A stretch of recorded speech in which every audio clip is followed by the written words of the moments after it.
Hello बच्चों, good evening. कैसे हो सब लोग? चलिए आज हम लोग एलन विथ एंड एलन हैंड के जो है लेसन नंबर 2 पे चलते हैं, स्टोरी पर। ब्रिंगिंग अप कारी। ये स्टोरी है हमारे पास। ये काफ़ी बड़ी स्टोरी है, आपने देखी होगी। पहली बार आपको इतनी बड़ी स्टोरी मिल रही है, तो इसके 2 पार्ट हम करेंगे। तो आज हम फर्स्ट पार्ट में चलते हैं, ब्रिंगिंग अप कारी। तो आप लोग इसको एक बार पढ़ेंगे और मैं ये चाह रहा हूँ कि हम सीधे ही इसको एक्सप्लेन भी करते चले जाएं। आप लोग अपनी कॉपी में जहाँ पर भी कठिन वर्ड होंगे उसको मैं एक्सप्लेन करूँगा, तो आप लोग उसको कॉपी में लेसन नंबर डाल करके उसको कॉपी में ज़रूर नोट करेंगे, तो ताकि जो है आपको आने वाले समय में ये अच्छा लगे, कहानी भी समझ में आए। तो हम शुरू कर रहे हैं। ऊपर से देखते हैं। कारी अ 5 मंथ ओल्ड बेबी एलिफेंट है। कारी क्या है? एक छोटा सा बेबी जो 5 महीने का है। बेबी एलिफेंट की उसका नाम है। Lives and grows up with his 9 year old friend and keeper. अपने 9 साल के दोस्त के साथ वो बड़ा हो रहा है, और जो कि उसका कीपर मीन्स महावत। कीपर का मतलब महावत है। महावत जो हाथी को चलाते हैं, जो हाथी पालते हैं, जो हाथियों को देख रेख करते हैं, उनको महावत कहते हैं, कीपर। कारी डज नॉट ईट मच। कारी जो है, ये जो हाथी है, ज़्यादा खाता नहीं है। Just about 16 kilogram of delicious twig a day. एक दिन में ये ज़्यादा से ज़्यादा 16 किलो के आसपास जो है क्या खाता है, बिल्कुल पत्तियाँ खाता है, या टहनियाँ, छोटी छोटी लजीज टहनियाँ खाता है, हरी घास की। Playful and sensitive. ये बहुत मिलनसार है, खेलने वाला है, और सेंसिटिव भी है, बहुत ज़्यादा समझदार भी है। कारी saves a boy from drowning. Drowning माने डूबना। एक बच्चे को, कारी ने एक बच्चे को, डूबते हुए बच्चे को भी बचाया। तो जैसे कि अब तुम देख पा रहे हो इसको, कारी हमारी स्टार्ट हो रहा है पेज नंबर 1 में। कारी द एलिफेंट। कारी एक एलिफेंट है। वॉज 5 मंथ ओल्ड, जो कि एक 5 महीने का था। When he was given to me to take care of. तो यहाँ पर जो लेखक हैं, जो 9 साल के हैं इस समय, लेकिन इन्होंने कहानी लिखी अपने 2 कारी की। तो उन्होंने कहा कि जब ये 5 महीने का था, तब इसकी देख रेख के लिए मुझे हमारे पास आया था, मेरे पास दिया गया था। I was 9 years old. तब मैं 9 साल का था। I could reach his back if I stood on tiptoe का मतलब होता है पंजों के बल। अगर मैं उसके पहुँच, उसके पीठ पर मैं जब तब हाथ लगा सकता या टच कर सकता था, जब मैं अपने पंजों के बल खड़ा होता था। 9 साल का था वो भी, लेकिन वो भी 5 हाथी फिर भी काफ़ी बड़ा होता है, 5 महीने का भी। तो ये कहता है कि जब मैं अपने पंजों के बल खड़ा होता तभी मैं उसकी बैक को पहुँच पाता था, उसकी पीठ तक पहुँच पाता था। He seemed to remain that high for nearly 2 years. लेकिन वो दिखता कैसे था? लगभग 2 साल की तरह। 2 साल का जो बड़ा होता है उसके बराबर वो दिखता था।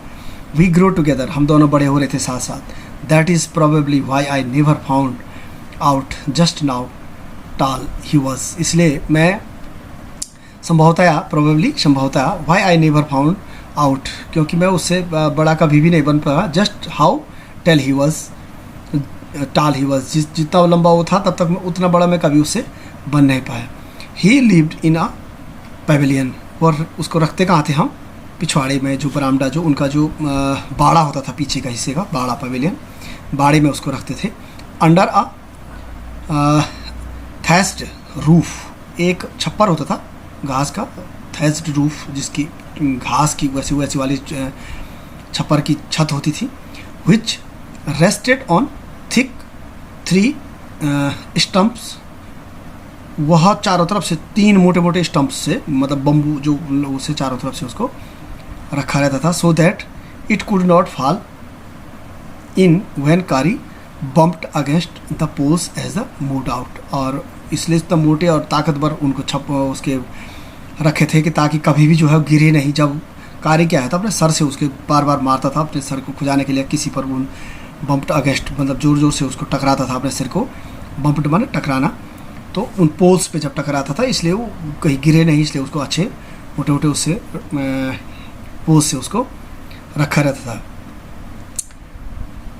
One of the first things Kari did was to save the life of a boy. एक बहुत अच्छी कहानी थी, एक बहुत अच्छी बात थी कि एक लड़की की उसने ज़िंदगी बचाई थी। कारी डिड नॉट ईट मच। कारी क्या करता था कि ज़्यादा खाना खाता नहीं था, but he nevertheless needed 40 pounds of twig. लगभग इससे अधिक नहीं, जितना वो चाहता था कि 40 पाउंड 40 पाउंड मतलब लगभग 16 किलो कहते हैं उसको, 40 पाउंड्स ऑफ ट्विग्स टहनियाँ छोटी छोटी और डे टू च्यू चबाने के लिए उसको एक दिन में चाहिए पड़ता था। एंड प्ले विथ और उसको खेलने के लिए चाहिए था। बस उसको इतना 16 किलो के करीबन उसको खाने के लिए चाहिए था, और या 40 पाउंड के आसपास उसको चबाने के लिए चाहिए था और खेलने के लिए चाहिए था। Every day I use to take him to the river. मैं हमेशा क्या करता था, उसको ले जाता था, यूज़ टू टेक हिम ले जाता था रिवर ऑन द मॉर्निंग। सुबह में उसको नदी के किनारे ले जाता था, नदी में ले जाता था फॉर हिज बाथ, नहाने के लिए। He would lie down in the sand bank while I rubbed him. वो बिल्कुल पहले वो ज़मीन पे जो क्या करता था, रेत में जो है लेट जाता था और अपने पूरे शरीर को रब करता था, मतलब रगड़ता था रेत पर, और मैं उसके जो है उसके पूरे शरीर को क्या करता था, क्लीन करता था, साफ़ करता था सैंड से, रेत से पहले रगड़ कर। Of the river for the how. 1 घंटे तक मैं उसके शरीर को पर क्या करता था, उसी रेत से रगड़ के उसको साफ़ करता था उसके शरीर को। आफ्टर दैट उसके बाद क्या करता था, he would lie in the water. उसके बाद वो पानी के अंदर चला जाता था और लेट जाता था पानी में फॉर ए लॉन्ग टाइम, लंबे समय तक के लिए। ऑन कमिंग आउट, और जब वो बाहर निकलता था, he skin would be shining like ebony. आबनूस का एक पेड़ होता है जिसमें वो लकड़ी बनाते हैं, जिससे बहुत चमकीली लकड़ी, वो उसकी तरह जब वो पानी से बाहर निकलता तो शरीर ऐसे चमकता था जैसे आबनूस की लकड़ी चमक रही हो, पेड़ चमक रहा हो। एंड ही वुड स्क्वील, और जब वो जब चिंगारता, ज़ोर से चिंगारता था विद प्लीजर, खुशी से, बहुत खुश होकर के जब पानी से बाहर आता तो ज़ोर से आवाज़ करता था, चिंगारता था, आवाज़ करता था, please as I rubbed water down his back. और जब मैं उसकी पीठ को रगड़ता था और उसकी पीठ पर पानी डालता था तो वो बहुत खुश होकर के वो और ज़ोर से चिंगारता था। Then I would take him by the ear. तब मैं उसके कान पकड़ता था, because that is the easiest way to lead an elephant. वो सबसे अच्छा तरीका था कान पकड़ना, किसी हाथी को लीड करना या उसको कंट्रोल करने का सबसे अच्छा तरीका था उसके कान पकड़ना। And leave him to the edge of the jungle, और उसके बाद में उसको जंगल के किनारे तक ले जाता था। While I went in to the forest to get some luscious twigs. मेरे को बिल्कुल जहाँ मैं उसके लिए कुछ क्या करता था, जंगल से जो है कुछ जो है स्वादिष्ट क्या है, ट्विक्स माने टहनियाँ, छोटी छोटी टहनियों को निकालता था फॉर हिज डिनर के लिए, उसके खाने के लिए। मैं उसको दिन के खाने के लिए मैं उसके लिए घास निकालता था, छोटी छोटी टहनियों को। One has to have a very sharp हैचेस to cut down this twigs. अब क्या होता था, उसके लिए मुझे बहुत क्या करना पड़ता था, एक बहुत ही तेज़ छोटी सी कुल्हाड़ी अपने पास रखते। हैचेस माने छोटी सी कुल्हाड़ी कहते हैं, और शार्प माने जिसकी पैनी कुल्हाड़ी, उसको बहुत अपने पास रखनी पड़ती थी। To cut down this twigs, छोटी उनको इन छोटी टुकड़ों को करने के लिए मुझे जो है शार्प कुल्हाड़ी की ज़रूरत पड़ती थी। It takes half an hour to sharpen, मुझे इसको आधा घंटे लग जाते थे बोले तो साफ करने में। देन हैचेस बिल्कुल शार्प तेज़ नुकीला बनाने मुझे आधा घंटा लग जाता था बोले इस कुल्हाड़ी को। Because if a twig is mutilated, अगर जो टहनियाँ अगर खुरदुड़ी हो या उबड़ खाबड़ अजीब सी हो, मतलब अच्छे से नहीं कटी होगी, an elephant will not touch it, तब कभी एलिफेंट उसको टच नहीं करता है। क्योंकि अगर किसी कुल्हाड़ी से अगर उसकी जो टहनियाँ हैं अगर वो अच्छे से नहीं कटी है, उसको खाने में आसानी नहीं होगी, तो वो एलिफेंट उसको टच करता ही नहीं है, क्योंकि उसके मुंह पे चुभने का इधर उधर नुकीली अगर है, कहीं पर कांटे टाइप के हैं, तो फिर वो नहीं उसको यूज़ करते। तो उसको एकदम शार्प करके छोटे टुकड़े अच्छे से बना करके उसको देना पड़ता है। It was not an easy job to get twigs and sampling for Kari. उसने कहा ये बहुत आसान काम नहीं है, इस छोटे छोटे टुकड़ियों को करना और सैम्पलिंग मतलब उसके सामने तो साफ करके उसको रखना, इतना बहुत आसान काम नहीं। I had to climb all kinds tree, मुझे हर प्रकार के पेड़ पे चढ़ना पड़ता था। To get this most delicated and tender string, नरम टेंडर कहते हैं नरम जो कोमल जो होती है, नरम और कोमल, इनको जो स्वादिष्ट कोमल और नरम और जो ये नरम जो छोटी इनको टहनियों को इसको देने के लिए मुझे बहुत मुश्किल से बड़े पेड़ों पर चढ़ना पड़ता था ताकि मैं उसे निकाल सकूं। As he was very fond of the young branches of the banyan tree which is को वो बहुत अच्छा पसंद करता था। उसे सबसे अच्छा पसंद किस बात का था, फॉन्ड ऑफ, उसे बहुत लाइक करता था यंग ब्रांचेज, एकदम जो छोटी छोटी जो शाखाएं होती हैं किसकी, छोटी छोटी, ऑफ द बेनियन ट्री, बरगद पेड़ की छोटी छोटी, बरगद के पेड़ों की जो छोटी टहनियाँ उसके पास होती हैं, जो which grows like a cathedral of leaves, ऐसे जो है मतलब एक छत जैसा बना देती घूम चारों तरफ से, जो एक ऐसा पेड़ जिसके चारों तरफ से छत जैसी हो, इतना पत्तियों से और शाखाओं से एकदम से छत जैसा बना हो, ऐसे पौधों की छोटी छोटी नरम नरम कोमल पत्तियों को बहुत पसंद करता था, ऐसे शाखाओं को छोटी छोटी। आई वॉज गैदरिंग सम, हम लोग सब इकट्ठा होते थे। वन स्प्रिंग डे इन मार्च, एक शाम को जो हम लोग सब इकट्ठा हो रखे थे, मार्च की शाम थी और बसंत ऋतु की शाम, मार्च की शाम थी। When I suddenly heard Kari calling to me in the distance, मुझे लगा कि दूर से मुझे कारी क्या कर रहा है, बुला रहा है। मुझे महसूस हुआ, शाम की बात थी तो मुझे ऐसा लगा, शाम की बात थी तो मुझे लगा कारी मुझे बुला रहा है दूर से। As he was still very young, अभी भी वो क्या था, एक बहुत ही छोटा था, यंग था। He call was more like that of a baby and an elephant then an elephant, एक एलिफेंट बड़े हाथी से, अभी भी छोटा था लेकिन उसकी जो पुकार थी वो ऐसे भी थी जैसे वो एक छोटे बच्चे की तरह पुकार होगी, बड़े हाथी की अपेक्षा उसके छोटे बच्चे की तरह ही उसकी आवाज़ थी। I thought somebody was hurting him, मुझे ऐसा लगा कि किसी ने उसको मारा या कुछ किया उसके साथ, मुझे बुला रहा था तो मुझे ऐसा लगा कि शायद किसी ने उसको पीटा या किसी ने उस पर हाथ लगाया या किसी ने उसको हर्ट किया। So I came down from my tree, मैं पेड़ से नीचे उतरा, इसलिए मैं पेड़ से नीचे उतरा, and run very fast to the edge of the forest where I had left him, मैं फिर जंगल की तरफ तेज़ से दौड़ा और जहाँ मैंने जंगल के किनारे उसे छोड़ा हुआ था वहाँ गया मैं उसके पास, और मैं देखा कि कोई था क्या वहाँ पर, but he was not there, लेकिन वहाँ कोई नहीं था। आई लुकड ऑल ओवर, मैंने चारों तरफ देखा, but I could not find him, मैंने किसी को भी नहीं देखा उसके, मैंने चारों तरफ देख लेकिन उसके आसपास कोई नहीं था। I went near the edge of the water, मैं पानी के नज़दीक गया, मैं क्या जाता हूँ उसके बाद वहाँ नीचे पानी है, मैं पानी के नज़दीक जाता हूँ। And I saw a black something struggling above its surface, पानी के ऊपर मैं देखता हूँ काला काला कुछ जो है संघर्ष कर रहा है, कुछ काला काला क्या है, पानी के ऊपर जो है, पानी के सरफेस के ऊपर जो है कुछ संघर्ष कर रहा है, हाथ पैर चला रहा है। Then it rose higher and it was the trunk of my elephants, और मुझे ऐसा लगा कि ये पानी के ऊपर जो तैर रहा है वो क्या था, काला काला जो सरफेस के ऊपर जो है तैर रहा है, उसमें मैंने देखा कि वहाँ पर क्या था, एक उठ रहा है। And it was the trunk of my elephant, ये क्या था, वो उसके आगे सूंड, हमारे इसकी सूंड थी, वो किसकी, कारी की सूंड थी पानी। I could not jump in to the trunk of elephant, I thought he was drowning, मुझे लगा कि ये, क्योंकि वो उससे पहले वहाँ पानी में जा चुका था और पानी में उसने देखा कि वो कहीं नहीं है, वो उसके पीछे पीछे चला गया जंगल के किनारे, तो वहाँ देखा वो खुद भी कारी नहीं है वहाँ पर, वो इधर उधर देखने लगा तो कहीं नहीं मिला। अचानक पानी के नज़दीक जाता है तो वहाँ देखता है कि कारी पानी में जा रखा है, उसकी सूंड दिखाई दे रही है ऊपर हवा में। अब इसे लगा कि वो डूब रहा है, ड्राउनिंग, डूब रहा है। आई वॉज हेल्पलेस, मैं बिल्कुल असहाय हो गया था, because I could not jump in to the water, मैं क्योंकि मैं पानी में जंप नहीं मार सकता था। And save the 400 pounds of him, मैं 400 किलोमीटर के 400 पाउंड के जीव को जो है बचा नहीं सकता था, since he was much higher than I, क्योंकि वो मुझसे बहुत बड़ा भी था। But I saw his back rise above the water, लेकिन मैंने देखा कि उसकी पीठ जो है पानी के ऊपर है। And the moment he caught my eyes, एक मिनट के लिए उसने मेरी आँख में आँख डाला। ही बिगन टू ट्रम्प्ट, उसके बाद वो ट्रम्प्ट माने चिंगाड़ना, वो एक बार फिर से चिंगाड़ा, जोर से आवाज़ निकाली। And struggle up to the shore, और क्या कर रहा था वो, किनारे की, शोर माने किनारे की तरफ आने की कोशिश कर रहा था, जोर लगा रहा था। देन स्टिल ट्रम्पटिंग, लेकिन उसके बाद फिर भी वो जो है चिंगाड़ रहा था। ही पुश्ड मी, उसने क्या किया कि मुझे धक्का दिया, इनटू द वाटर, मुझे उसने पानी में धक्का दिया। And as I fell into the stream, और उसके बाद मैं क्या हो गया, सीधे जो धार थी, जो पानी की धार थी, बहाव था उसमें, स्ट्रीम में बहाव में गिर गया। आई सॉ अ बॉय, मैंने देखा एक लड़का laying flat on the bottom of the river, मैंने देखा कि पानी के नीचे हिस्से में क्या है, एक लड़का जो है तैर रहा है, वहाँ पर डूबा हुआ है ऐसे पानी के नीचे।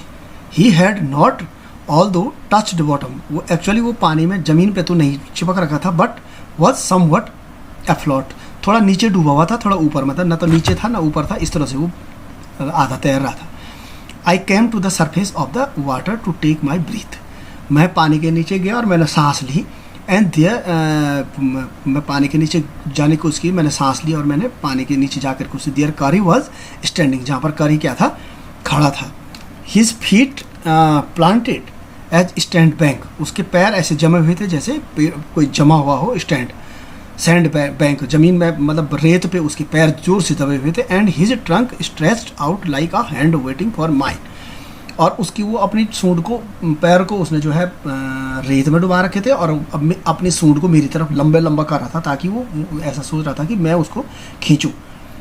आई dive down again and pulled the boy, मैं एक बार body of the drowning boy, मैं एक बार फिर मैंने ज़मीन में उसको पानी में डाइव मारा, अंदर घुसा और मैंने उसको खींचने की कोशिश करी, उस बॉडी को जो डूब रहा था, जो लड़का जो डूब रहा था, उसको खींचने की मैंने कोशिश की टू द सरफेस, ज़मीन से जो पानी के नीचे अंदर था वहाँ से मैंने उसको खींचने की कोशिश करी। लेकिन not being a good swimmer, एक अच्छा स्विमर होने के नाते, एक अच्छा स्विमर तैराक नहीं होने के कारण, आई कुड नॉट स्विम एश्योर, मैं उसको तैर करके उसकी तरफ नहीं ला पा रहा था, उसकी तरफ किनारे की तरफ नहीं ला पा रहा था। And the slow current was already dragging me down, और जो धीरे धीरे जो बहाव था वो मुझे क्या कर रहा था, धीरे धीरे क्या कर रहा था, ड्रैगिंग मी डाउन, मुझे भी नीचे नीचे ले जा रहा था। Seeing us drift by in the current, मुझे करंट के साथ और नीचे जाते हुए देख करके क्या हुआ, Kari who was usually slow and ponderous, usually क्या था, जो बहुत धीरे होता था और भारी था, मुझे पानी में जाते हुए देखकर कारी, जो कि क्या होता है, सामान्य रूप से धीमा होता था हाथी और भारी भरकम भी होता है, क्या करता है कि अचानक suddenly darted down like a hawk, अचानक क्या करता है वो दौड़ता है एकदम, डार्टेड बने दौड़ना, ये देखो सब वर्ड मीनिंग आ रहे हैं, इसको जरा ध्यान से देना। डार्टेड डाउन लाइक अ हॉक, एकदम से वो फिर रेत से बाहर तेजी से आता है और लाइक ए हॉक, एक बाज की तरह क्या करता है, and come half way into the water, और अचानक आधा पानी में आ जाता है अंदर की तरफ, वो सीधे ही आधा पानी के अंदर आ जाता है। Where I saw him stretched out his trunk again, वहाँ पानी के अंदर आकर के मैं देखता हूँ कि वो अपनी जो सूंड है उसको और आके लंबा करता है। I raised up my hand to catch it, मैं बार बार कोशिश कर रहा था उसको पकड़ने की, एंड इट स्लिप्ड, और मैं बार बार फिसल रहा था। I found my self going under the water again, मैं एक बार फिर से मैं पानी के नीचे उसके अंडर वाटर के अंदर उसके अंदर जाता हूँ, एक बार फिर से मैं पानी के अंदर कोशिश करता हूँ जाने की, but this time I found that the water was not very deep, so I sank to the bottom of the river and doubled my feet under me, and then suddenly kicked the river bed and so shot upwards like an arrow. मैं उसके बाद क्या करता हूँ कि मुझे लगता है कि this time I found that the water was not very deep, मुझे लगा कि पानी बहुत ज़्यादा गहरा नहीं है, so I sunk, मैं जरा नीचे चला जाता हूँ to the bottom of the river, मैं पानी के नीचे की तरफ चला जाता हूँ, and doubled my feet under मी, और मैं अपने पैर को डबल जोर से नीचे लगा देता हूँ, दोनों को जोर से ज़मीन पे लगाता हूँ, under me, and then suddenly kicked the river, और पानी के ऊपर जोर से धक्का किक करता हूँ, बैट एंड सो शॉट, ठीक है। उसके बाद मैं छलांग मारता हूँ, जोर से छलांग लगाता हूँ, जोर से छलांग लगाई अपवर्ड्स, ऊपर की तरफ मैंने जोर से छलांग लगाई, लाइक एन एरो, एक धनुष की तरह मैं एकदम से छलांग लगाता हूँ। इन स्पाइट ऑफ द, इसके अतिरिक्त the fact that I was holding the drowning boy with my hand, और उसके बाद मैंने क्या किया, उसको लड़के को पकड़ करके हैंड को मैंने अपने हाथ में उसको अपने हाथों से बहते हुए लड़के को अपने आप से पकड़ लिया। As my body rose above, जैसे मेरा शरीर बाहर आता है, द वाटर उसको पकड़ करके बाहर आता है, I felt a lasso around my neck, मुझे महसूस हुआ कि अचानक मेरी गर्दन, जैसे ही मैंने पानी की तरफ डुबकी मारी, मैंने उस लड़के को पकड़ करके बाहर खींचा, वैसे ही जब धनुष के तीर की तरह मैं पानी से बाहर निकला, जोर से पैरों से मैंने धक्का मारा ज़मीन पर, और उसके बाद मैं जैसे ही पानी की तरफ बाहर निकला तो मुझे महसूस हुआ, आई फेल्ट, मैं महसूस हुआ, क्या महसूस हुआ, a lasso around my neck, lasso का मतलब होता है एक लंबी रस्सी, एक ऐसा लगा कि मेरी लंबी सी रस्सी मेरी गर्दन के चारों तरफ आ गई है। दिस फ्रैटेंड, इससे मुझे बड़ा भयभीत हुआ, मुझे क्या लगा, I thought some water animals was going to swallow me, मुझे ऐसा लगा कि कोई पानी का जानवर मुझे निगलने के लिए आ गया है। आई हर्ड कारी स्क्वेलिंग, लेकिन मुझे क्या महसूस हुआ, अचानक कारी की चीख चिंगारना महसूस हुआ। And I knew it was his trunk about my neck. तब मुझे महसूस हुआ, मैं जान गया कि मेरी गर्दन के चारों तरफ किसकी नेक है, मेरी गर्दन की चारों तरफ क्या है, उसकी ट्रंक है, उसका कारी का क्या है, सूंड है। ही पुल्ड अस बोथ एशोर, और वो पूरी ताकत से उसने हम दोनों को जो है किनारे की तरफ खींच लिया। तो देखो आज का हमारा पार्ट यहाँ पर ख़त्म होता है। एक बार पुनः आप लोगों को मेरी, देखो अब क्लास खुली होती तो ऐसी तो नौबत नहीं आती, लेकिन देखो इतनी दूर से हम पढ़ा रहे हैं, ऑनलाइन पढ़ा रहे हैं, सरकार भी कह रही है, सब लोग पढ़ ही रहे हैं, है ना। तो बच्चों यार थोड़ा सा रिस्पॉन्स करो। आप लोग थोड़ा सा, 7 वालों ने किसी ने रिस्पॉन्स नहीं किया, 8 वालों ने भी नहीं किया, शनिवार इतवार की छुट्टी दे रखी थी। सभी लोग थोड़ा सा कोशिश करोगे, आप लोग भी थोड़ा भेजोगे तभी तो कुछ समझ में आएगा, लिखा हुआ कुछ पढ़ा हुआ, तो रिस्पॉन्स तो कहीं से आ ही नहीं रहा। तो सभी का मैंने कहा भी था शनिवार इतवार को, आप लोगों ने शायद देखा भी नहीं है, कोशिश भी नहीं करी है। तो देखो कोशिश ही नहीं करेंगे तो अब कैसे चलेगा काम, है ना। तो थोड़ा बहुत आप लोग भी रिस्पॉन्स करते रहो, थोड़ा ग्रुप में लिख करके भेजो, कुछ ना कुछ करते भेजो, तभी तो सही भी लगेगा, है ना। तो चलिए अगला पैराग्राफ हम पार्ट को हम अगले, इसमें से जो भी हार्ड वर्डिंग है उसको आप ज़रूर अपनी कॉपी में लिख लेंगे। नेक्स्ट पार्ट हम कल करेंगे। ओके।